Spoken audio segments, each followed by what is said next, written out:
తండ్రి పేరు బాబు అలియాస్ బాబయ్య అంటారు. 24 ఇయర్స్.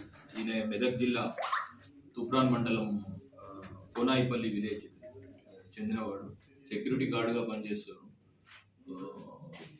ఈ సిమ్ కార్డులని వేరే వాళ్ళ పేరు మీద నుంచి తీసుకొని లేకపోతే ఎక్కడైనా యూజ్ చేసి పడేసిన సిమ్ కార్డ్స్ అట్లాంటివి కలెక్ట్ చేసుకొని ఆ సిమ్ కార్డులను యూజ్ చేస్తూ బెదిరింపులకు పాల్పడుతూ లేకపోతే మభ్య పెడుతూ వాళ్ళని అసభ్యంగా మాట్లాడడం కాదు, వాళ్ళ దగ్గర డబ్బులు కూడా వసూలు చేసేందుకు పన్నాగం వేశారు.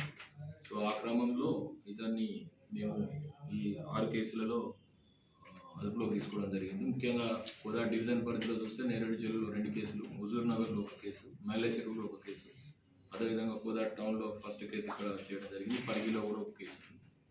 మేము ఈ సందర్భంగా మీడియా ద్వారా ఇంకా ఇలాంటి కాల్స్ గత 4-5 నెలల నుంచి ఎక్కడైనా బాధితులు బయటికి చెప్పుకోలేని వాళ్ళు ఉంటే వాళ్ళు ముందుకు వచ్చి చెప్పుకుంటే వాటి మీద కూడా ఎప్పుడైనా కేసులు తప్పకుండా నమోదు చేస్తాం.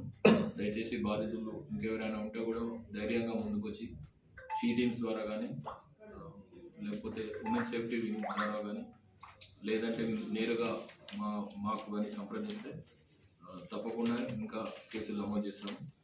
ఇతని పైన కూడా పీడీ యాక్ట్ ఈ ప్రపోజల్స్కి మేము సలహా తీసుకొని తదుపరి చర్యలు కూడా చేపట్టడం జరుగుతుంది.